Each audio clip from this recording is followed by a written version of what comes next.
নমস্কার, শুভ সন্ধ্যা। সাহিত্য পথের অনুষ্ঠানে আপনারা স্বাগত। দেহপট শনে নট সকলই হারায়, এই অমোঘ বাক্য উচ্চারণ করেছিলেন গিরিশচন্দ্র ঘোষ। নট নাট্যকার, নাট্য পরিচালক গিরিশচন্দ্র কারোর কাছে বঙ্গের গ্যারিক, কারোর কাছে তিনি মহাকবি। কোনো সন্দেহ নেই যে বঙ্গ রঙ্গমঞ্চের পিতা বলতে শ্রদ্ধা ও সম্ভ্রমের সঙ্গে গিরিশচন্দ্রের নাম উচ্চারিত হয়। রামকৃষ্ণ পরমহংসের সংস্পর্শে এসে এই মানুষটির জীবনে নতুন বাঁক ফিরেছিল। আজ তাঁর জন্মদিন। গিরিশচন্দ্রকে নিয়ে আজকের কথিকার রচনা ও পাঠে আছেন ডক্টর পিয়াসা চৌধুরী। তিনি কলকাতা বিশ্ববিদ্যালয়ের স্নাতকোত্তর এবং বিশ্বভারতী থেকে পিএইচডি উপাধি পেয়েছেন। সাহিত্যপথের জন্মলগ্ন থেকে তার সঙ্গে যুক্ত পিয়াসা চৌধুরী। এর আগেও সাহিত্যপথের আসরে তিনি কথিকা পাঠ করেছেন। অনুষ্ঠানটি সম্প্রচারিত হচ্ছে সাহিত্যপথের ইউটিউব চ্যানেল এবং ফেসবুক পেজে। একটু পরেই শুরু হবে আজকের অনুষ্ঠান মহাকবি গিরিশচন্দ্র ঘোষ। বাংলা থিয়েটারের আদিস্রষ্টা গিরিশচন্দ্র ঘোষ নাটক রচনা ও রচিত নাটক মঞ্চায়নের বিশাল জটিল প্রক্রিয়া উভয় ক্ষেত্রেই সফল পদচারণায় গিরিশচন্দ্র ঘোষ সমুচ্চ গৌরবের অধিকারী। নট, নাট্যকার, নির্দেশক গিরিশচন্দ্র ঘোষ ব্যক্তিগত জীবনে ছিলেন নানা স্ববিরোধে পরিপূর্ণ এক বহুবর্ণী বহুমাত্রিক মানুষ। 1844 খ্রিস্টাব্দের 28 ফেব্রুয়ারি 1250 বঙ্গাব্দ 15ই ফাল্গুন গিরিশচন্দ্র ঘোষের জন্ম হয় উত্তর কলকাতার বাগবাজারের মধ্যবিত্ত এক সম্ভ্রান্ত পরিবারে।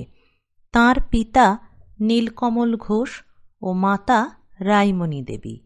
নীলকমলের পুত্রকন্যার সংখ্যা ছিল 12।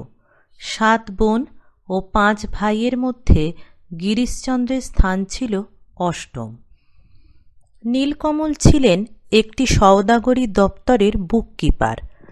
তিনি খুবই ব্যক্তিত্বসম্পন্ন ও পরোপকারী মানুষ ছিলেন।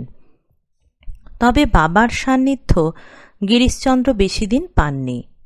তাঁর বয়স যখন মাত্র 14 বছর, সেই সময় 1858 খ্রিস্টাব্দে পিতা নীলকমলের মৃত্যু হয়।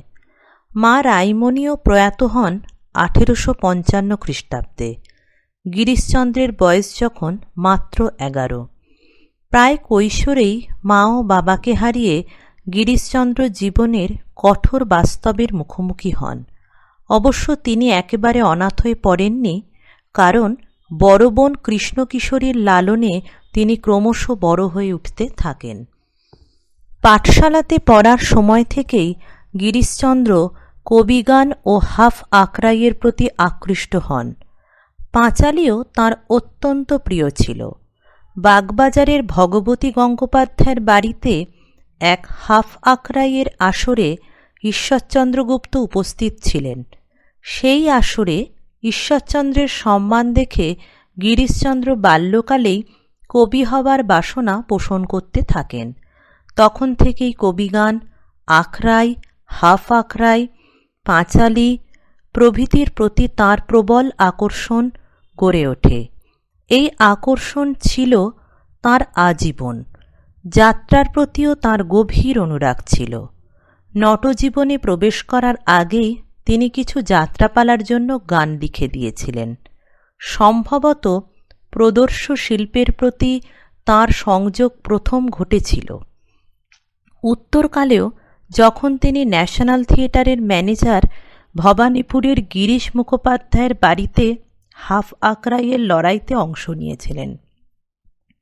গিরিশচন্দ্রের পিতার অকস্মাৎ মৃত্যুতে ভাইয়ের ভবিষ্যৎ সম্পর্কে শঙ্কিত হয়ে দিদি কৃষ্ণকিশোরী গিরিশচন্দ্রের বিবাহের ব্যবস্থা করেন। বাবার মৃত্যুর 1 বছর পরেই 1859 খ্রিস্টাব্দে শ্যামপুকুরের নবীনচন্দ্র দেব সরকারের মেয়ে প্রমোদিনীর সঙ্গে গিরিশচন্দ্র ঘোষের বিবাহ হয়। নবীনচন্দ্র ছিলেন অ্যাটকিনসন টিলটন কোম্পানির বুককিপার। বিবাহের পর পুনরায় গিরিশচন্দ্রকে ওরিয়েন্টাল সেমিনারিতে ভর্তি করা হলো, কিন্তু বিদ্যালয়ে পড়ার প্রতি তাঁর আকর্ষণ তখন বিগত। 1862 খ্রিস্টাব্দে প্রাতিষ্ঠানিক শিক্ষার সঙ্গে তাঁর সম্পর্ক ছেদ। অবশ্য পড়াশোনার সঙ্গে তাঁর ব্যবধান ঘটেনি কখনোই। দেশি বিদেশি সাহিত্য, দর্শন, ইতিহাস প্রভৃতি তিনি অধিগত করেছিলেন গভীরভাবে।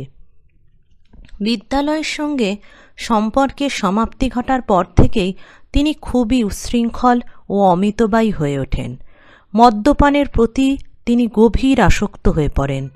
জামাইয়ের ভবিষ্যৎ ভেবে উদ্বিগ্ন হয়ে ওঠেন নবীনচন্দ্র। গিরিশচন্দ্রকে নিজের কর্মস্থলে শিক্ষানবিশ হিসেবে যুক্ত করে দেন। তখন গিরিশচন্দ্রের বয়স মাত্র 20। বাধ্য হয়ে বুককিপারের কাজ শিখলেন গিরিশচন্দ্র এবং উত্তরকালে দক্ষ বুককিপার বলে স্বীকৃতিও পেয়েছিলেন। এই চাকরির সঙ্গে তিনি যুক্ত ছিলেন প্রায় 16 বছর। চাকরি করার সময় থেকেই ক্রমে তাঁর পড়াশোনার দিকে আকর্ষণ বাড়তে থাকে। বন্ধু ব্রজবিহারী সোম ছিলেন এই ব্যাপারে নিষ্ঠাবান সাহায্যকারী। খ্যাতিমান ইংরেজ কবি ও নাট্যকারদের সঙ্গে গিরিশচন্দ্রের ঘনিষ্ঠ পরিচয় ঘটতে থাকে এই পর্বে। তিনি বিভিন্ন গ্রন্থাগার সহ সভ্য হন ক্যালকাটা পাবলিক লাইব্রেরি ও এশিয়াটিক সোসাইটির। তাঁর মামা নবীনকৃষ্ণ বসুও এই বিষয়ে তাঁকে যথেষ্ট সাহায্য করেছিলেন। প্রদর্শ শিল্পের প্রতি গভীর আগ্রহ বাল্যকাল থেকেই থাকলেও গিরিশচন্দ্রের প্রকৃত নটজীবন শুরু হয় 1868 খ্রিস্টাব্দ থেকে। তাঁর নাট্য রচনার সূত্রপাত 1877 খ্রিস্টাব্দ থেকে। বাংলায় তখন নবজাগরণের উচ্ছ্বাস, একদিকে ধর্ম আন্দোলন, অন্যদিকে সমাজ আন্দোলন 19 শতকের 50 ও 60-এর দশককে করে তুলেছিল ঝঞ্ঝামুখর। রামমোহন রায় তখন অবশ্য প্রয়াত, কিন্তু যুগের মঞ্চে তখন প্রবলভাবে উপস্থিত রয়েছেন দেবেন্দ্রনাথ ঠাকুর, ঈশ্বরচন্দ্র বিদ্যাসাগর, কেশবচন্দ্র সেন, রামকৃষ্ণ পরমহংসদেব এবং আরও সব যুগন্ধর পুরুষ। শিল্পে সাহিত্যে দেখা দিয়েছেন অনন্য সাধারণ প্রতিভাবান মানুষ, যাঁদের মধ্যে অগ্রগণ্য ছিলেন মাইকেল মধুসূদন দত্ত ও বঙ্কিমচন্দ্র চট্টোপাধ্যায়। বাংলার মঞ্চও তখন ফলবান। বাংলা থিয়েটার নাট্য প্রযোজনা 1795 থেকে শুরু হলেও তার ধারা বেগবান হয়েছিল 19 শতকের 50-এর দশক থেকেই। বিদ্যাসাগরের সমাজ আন্দোলনের প্রত্যক্ষ প্রভাবে রচিত হয়েছিল কুলীন কুলসর্বস্ব সাল 1854, বিধবা বিবাহ সাল 1858 ইত্যাদি। মধুসূদন নাট্যক্ষেত্রে আবির্ভূত হলেন 1858 খ্রিস্টাব্দে। অবশ্য তখনও বাংলায় চলেছে শৌখিন রঙ্গমঞ্চ তথা বাবু থিয়েটারের কাল। কিন্তু ধনীদের বাড়ির সীমানায় থিয়েটার বেশিদিন আবদ্ধ থাকল না। রামনারায়ণ তর্করত্ন ও মধুসূদন আবির্ভূত হয়েছিলেন শৌখিন থিয়েটারের নাটককার হিসাবে। কিন্তু ক্রমে ঘটে গেল পরিবর্তন। বাবু থিয়েটারের পরিধির বাইরে থেকে নাটককার এলেন দীনবন্ধু মিত্র ও মনমোহন বসু। দীনবন্ধু মিত্রের সধবার একাদশী ও লীলাবতী নাটক প্রযোজনার মধ্য দিয়ে বাংলা থিয়েটার সম্পৃক্ত হল মধ্যবিত্ত সমাজের সঙ্গে। এসব অভিনয় সাড়া ফেলে দিল বিদগ্ধ মহলেও। দীনবন্ধু পরিচিত হলেন মধ্যবিত্ত বাঙালির অন্তরঙ্গ নাট্যকার হিসাবে।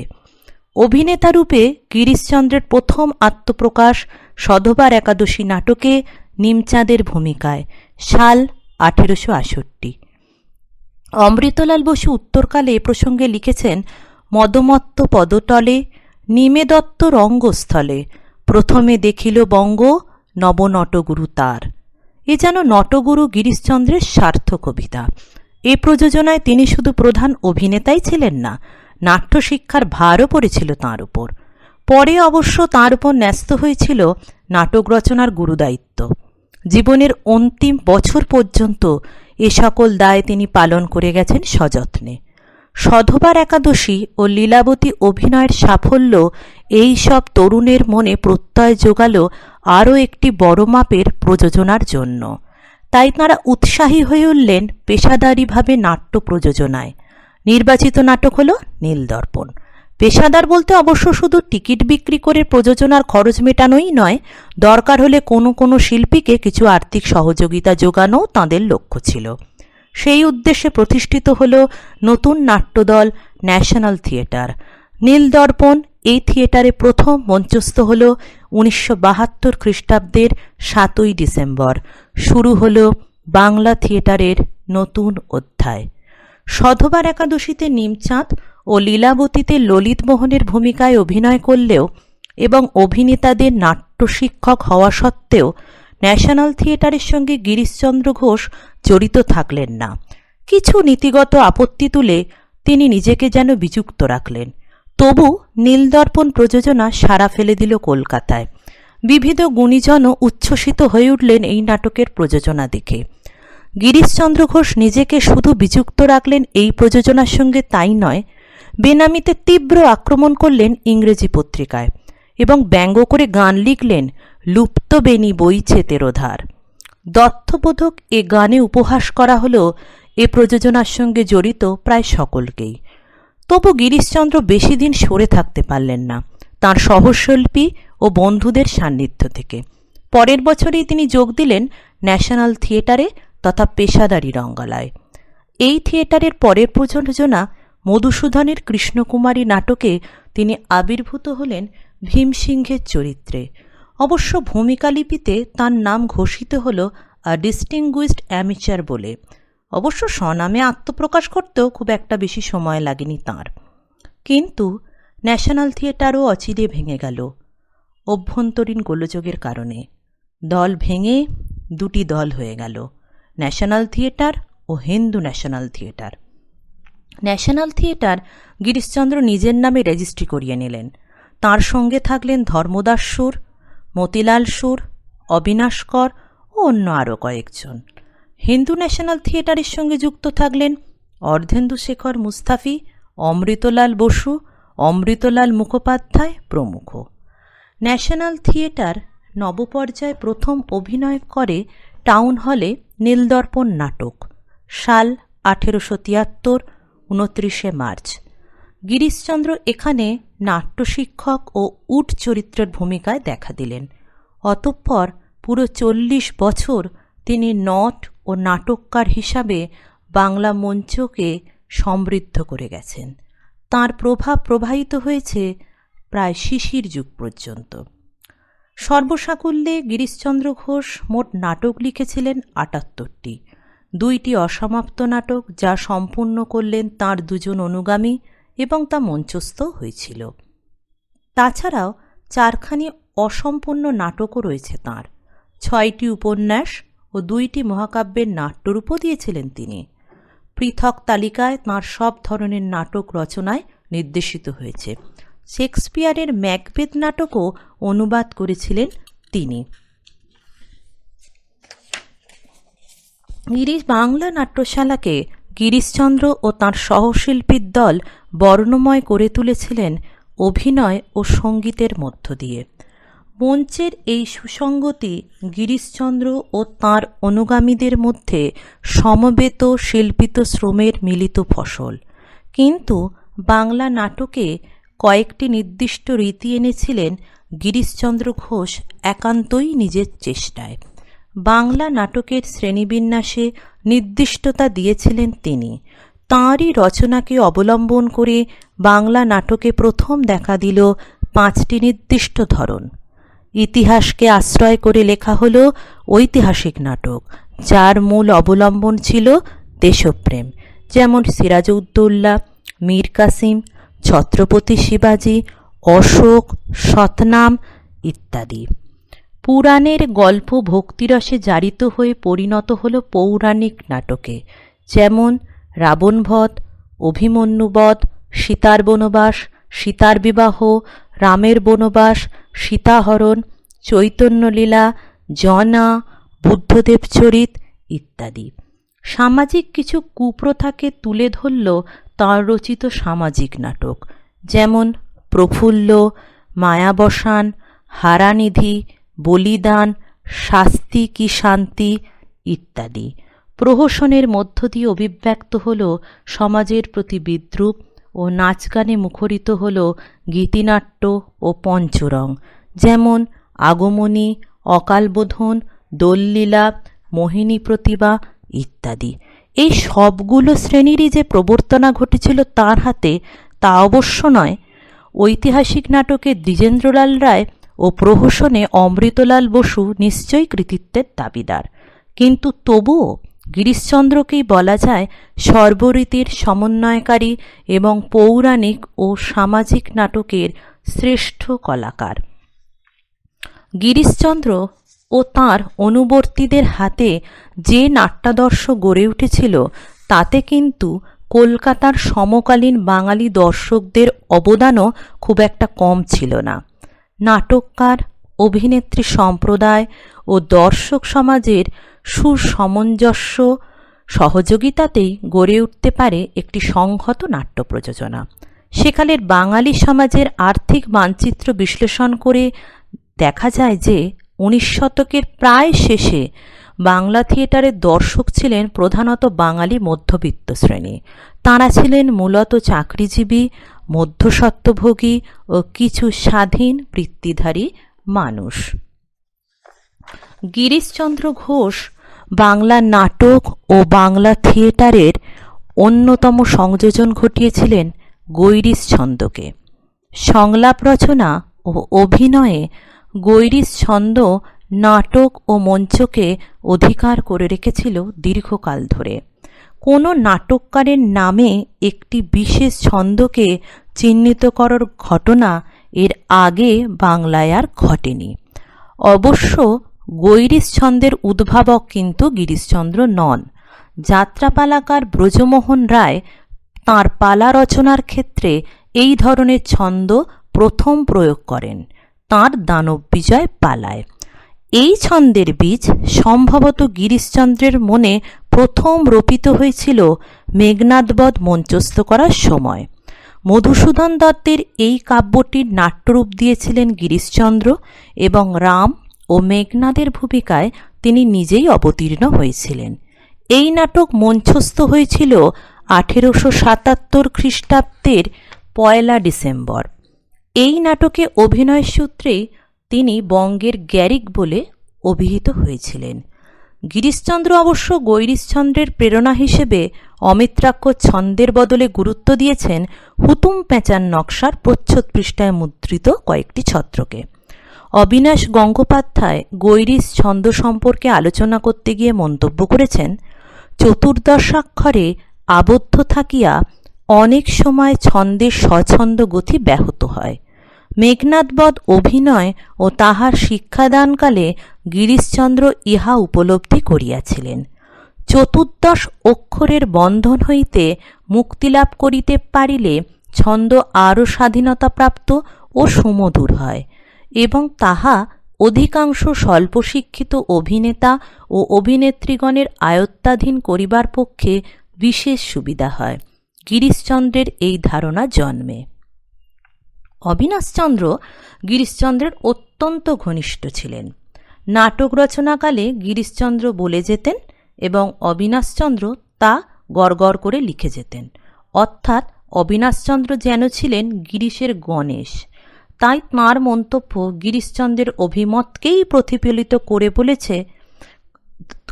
করে বলে ধরে নেওয়া যেতে পারে। বস্তুত এই অভিমতের অভিব্যক্তি প্রকাশ পেয়েছে স্বয়ং গিরিশচন্দ্রের একটি লেখায়। নবীনচন্দ্র সেনকে লেখা একটি চিঠিতে গিরিশচন্দ্র জানিয়েছেন, ছন্দবদ্ধ করলেও ভাষা কথা কইতে গেলেই ছন্দ হবে, সেই জন্য ছন্দে কথা নাটকের উপযোগী। অমিত্রাক্ষর ছন্দ পড়বার সময় আমার যেমন ভাষা লেখা, তেমনি ভেঙ্গে ভেঙ্গে পড়তে হয়। যেখানে বর্ণনা সেখানে স্বতন্ত্র, কিন্তু যেখানে কথাবার্তা সেখানেই ছন্দ ভাঙা। 14 অক্ষরে বাঁধা পড়লে দেখা যায় সকল সময় সরল জ্যোতি থাকে না। বীরবাহু চলি যবে গেলা জম্পুরে অকালে, এরূপ হামেশাই হবে। বাংলা ভাষায় ক্রিয়া হইয়াছিল প্রভৃতি অনেক সময়ই জ্যোতি জড়িত করবে। অর্থাৎ গিরিশচন্দ্রের মতে অমিত্রাক্ষরে সরল জ্যোতি সকল সময় থাকে না বলে তা পাঠে তথা অভিনয়ের সময়ও ব্যাঘাত সৃষ্টি করে থাকে। তাই গিরিশচন্দ্র মন্তব্য করেছেন, গৈরিশ ছন্দে সে আশঙ্কা নাই, জ্যোতি সম্পূর্ণ করিয়া সহজেই লেখা যাইবে। আরও এক লাভ, ভাষা নিচ হইতে বিনা চেষ্টায় উচ্চ স্তরে সহজেই উঠবে। সে সুবিধা 14ই কিছু কম, কাব্যে তার বিশেষ প্রয়োজন নাই। সুতরাং গিরিশচন্দ্রের অভিমত অনুসারে নাট্য সংলাপ হিসাবে অমিত্রাক্ষর ছন্দের তুলনায় গৈরিশ ছন্দের উপযোগিতা বেশি, প্রধানত 2টি কারণে। প্রথমত, সরল জ্যোতি অবলম্বনে সহজেই নাটক লেখা যাবে। দ্বিতীয়ত, ভাষা নিজ থেকে বিনা চেষ্টায় উচ্চস্তরে সহজেই উঠবে। ধ্যান ও অভিব্যক্তির দান্দিকতায় সুষমামণ্ডিত চিত্তে তাঁর অভিনয় রীতির বৈশিষ্ট্য। প্রসঙ্গত, অভিনয় ও অভিনেতা রচনা থেকে গিরিশচন্দ্রের একটি উক্তি উদ্ধৃত করে বলা চলে, নট মনকে যেন 2 খণ্ড করিয়া অভিনয় করেন। এক খণ্ডে মন নিজ ভূমিকায় তন্ময়, অপর খণ্ড সাক্ষীস্বরূপ দেখে যে তন্ময়ত্ব ঠিক হইতেছে কিনা, নাটকের কথা ভুল হইতেছে কিনা, প্রতিযোগী অভিনেতা কো-অ্যাক্টর ঠিক চলিতেছে কিনা। যদি সে তাহার ভূমিকা ভুলিয়া থাকে তবে তাহার প্রত্যুত্তর উপযোগী হইবে কিনা, রঙ্গালয়ের শেষ সীমা পর্যন্ত দর্শক শুনিতে পাইতেছে কিনা, এই সকল বিষয়ের প্রতি কলাবিদ্যা বলে নটের এককালীন দৃষ্টি থাকে ও তৎসঙ্গে অভিনয়ও চলে। মনের যে অংশে অভিনয় চলে সে অংশে তন্ময়ত্ব প্রয়োজন। মনের যে অংশ সাক্ষীস্বরূপ থাকে তাহা অপেক্ষাকৃত অল্প অংশ, তন্ময় অংশই তাতে অধিক। গিরিশচন্দ্র ঘোষ মূলত ছিলেন মঞ্চের মানুষ। বাংলা মঞ্চের সঙ্গে সুদীর্ঘ 35 বছরে তাঁর সংযোগ স্থাপন। তিনি প্রথমে অভিনেতা, পরে মঞ্চাধ্যক্ষ এবং সর্বশেষে নাটককার। তবে গিরিশচন্দ্রের জীবনের সকল ঘটনা পরম্পরার মধ্যে যেন 2টি আখ্যান বাঙালির কল্পনাকে সর্বাধিক আলোড়িত করেছে। প্রথমত, গিরিশের সঙ্গে তাঁর গুরু শ্রীরামকৃষ্ণদেবের সম্পর্ককে অবলম্বন করে গড়ে ওঠা আখ্যান। দ্বিতীয়ত, আখ্যানের যে পটভূমি তা হল রঙ্গালয়ের পরিসর। এই আখ্যানে জড়িত হয়ে আছেন গিরিশচন্দ্র, বিনোদিনী, অর্ধেন্দুশেখর প্রমুখ রঙ্গালয়ের নক্ষত্রদের সঙ্গে অবাবু বা গুরুমুখ রায়ের মতো মানুষজনও। থিয়েটারের গিরিশের বাইরে মানুষ গিরিশকে ঘিরে গড়ে ওঠা এই 2টি আখ্যান বাঙালির কাছে গিরিশের সামগ্রিক ভাবমূর্তির যেন দত্তক হয়ে উঠেছে। তাই 1912 খ্রিস্টাব্দে 8ই ফেব্রুয়ারি গিরিশচন্দ্র ঘোষের প্রয়াণ যেন বাংলা নাট্য রচনার ইতিহাসে কিংবা নাট্যমঞ্চের ইতিহাসে এক নক্ষত্রপতন। সেই হিসেবে গিরিশচন্দ্র বঙ্গীয় নাট্যশালার এক অনন্য ব্যক্তিত্ব।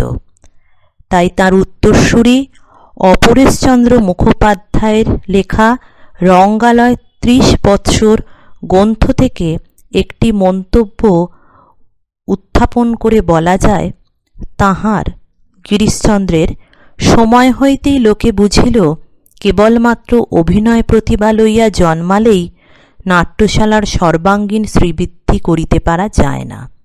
নটবাণীর পূজার প্রধান উপকরণ ইহার প্রাণ, ইহার অন্ন নাটক।